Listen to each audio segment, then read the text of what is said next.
without having somebody check it out. I mean, it just it makes you wonder about whatever else he's doing. It undermines much more than just a single tweet. There is no evidence of widespread voter fraud, of course, but there is one website that's reported this claim, this baseless claim, and it's one that maybe, I don't know, does Trump rely on this for his news? Phil Mattingly is out front. It's been a cozy relationship from the beginning. I will not let you down. You will be very, very impressed, I hope. And I think we'll be speaking a lot. But Donald Trump and Alex Jones, the conservative conspiracy theorist and operator of the website InfoWars, which seems to be a place where Trump gets a lot of his information. Jones can take credit for spearheading some of the most outrageous theories on the internet, from claims that 9/11 was a government conspiracy to the Sandy Hook shooting being faked. Jones' theories reach tens of millions each month and are now often echoed by the next president of the United States. Take President Obama's birth. Trump comes along and said, birth certificate. He gave a birth certificate. Whether or not that was a real certificate, because a lot of people question it, I certainly question it. Obama as the leader of ISIS. ISIS is honoring President Obama. He is the founder of ISIS. Questioning the death of Supreme Court Justice Antonin Scalia. They say they found a pillow on his face, which is a pretty unusual place to find a pillow. And Ted Cruz's father's role in the death of John F. Kennedy. His father was with Lee Harvey Oswald prior to Oswald being, shot. When Jones posted this video entitled An Emergency Message to Donald Trump during the campaign, I am going to ask you to seriously think about making the issue of Hillary's election fraud in the primaries one of the central issues to defeating her in November. Trump had this to say a day later. I'm afraid the election's going to be rigged, I have to be honest, because I think my side was rigged. And in the wake of the election, Jones pushing a theory that despite the vote totals, Trump actually won the popular vote. Millions of illegals voting, at least 5 states being stolen for Hillary.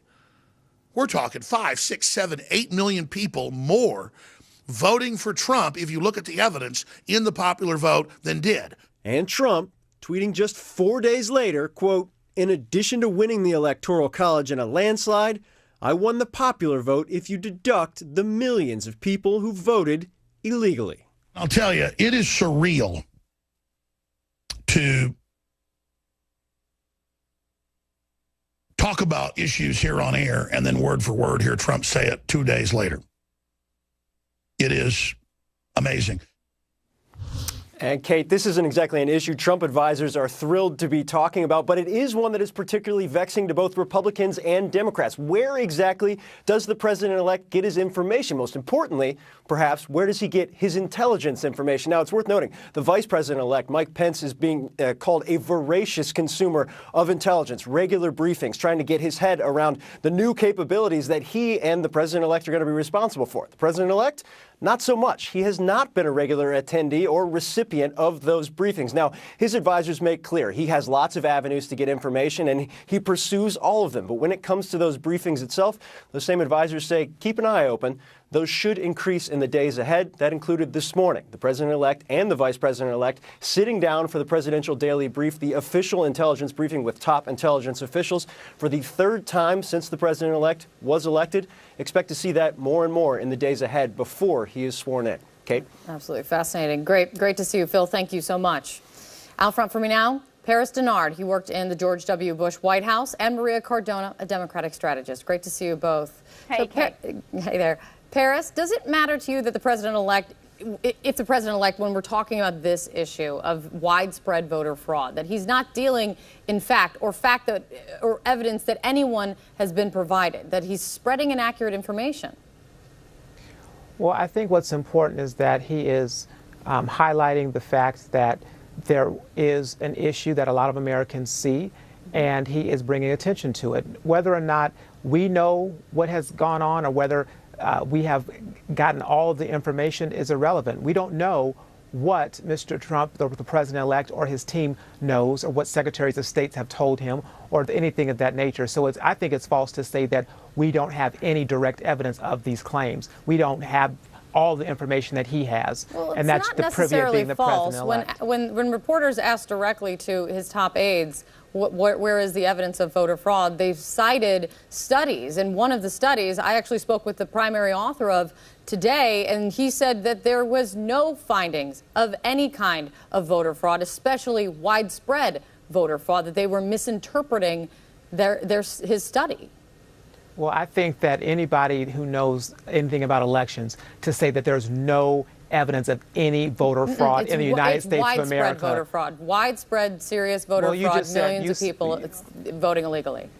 Right, but you said that no voter fraud or widespread, and I just think that that's not true. I think when you have millions of people voting, and we do have illegal immigrants that are here that can vote. Look, I remember when I was mailed 2 ballots, I could have voted multiple times. Things happen, irregularities happen, but at the end of the day, the president-elect is the president-elect. He won fair and square, and there are bigger issues out there that we should be focusing on, like the diverse cabinet picks that he is selecting and all the women, qualified women that he's selecting. Those are news stories, and those are things I think a lot of Americans are looking to hear more about because they're important.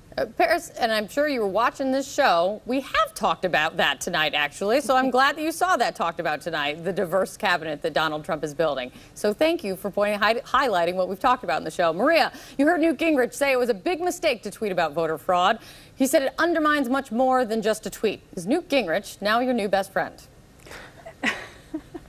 Yes. I mean, I think he underscores exactly what a lot of Americans are so concerned with this president-elect. First of all, we saw during the campaign that this is a candidate who has lied more in presidential candidate history than any other candidate we have ever seen. And so for him to continue to spread fake news, to spread outright lies, to spread talks of studies that are not true, undermines not just his own credibility, which frankly to anybody other than his supporters is completely shot, but it undermines American democracy and American government, which is a dangerous place to be if you want to be a president of the United States for everybody like he contends he wants to do, but so far hasn't proven that whatsoever. In Paris, it is absolutely untrue that you have undocumented people lining up at the polls to try to commit election fraud. That is just an outright lie.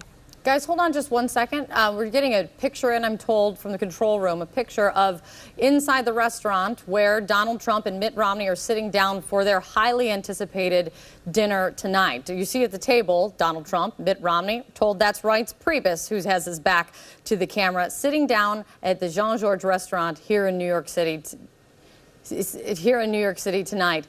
Paris, your thoughts on this meeting. To be a fly on the wall, what would you like as a Donald Trump supporter? What do you want Donald Trump and Mitt Romney to hash out at this dinner? Well, if I'm the restaurant owner, I hope they wouldn't have flies on the wall at the restaurant. But I'll tell you this. I sure hope not to. I would love to be there because this is an important dinner. I'm not so sure that Governor Romney would be my pick for Secretary of State just because of the way he handled himself and things that he said about Mr. Trump. I think it would be difficult for him to say all of a sudden now, I'm 100% behind you. I'm 100% behind your agenda for the world. But is Governor Romney qualified? Absolutely.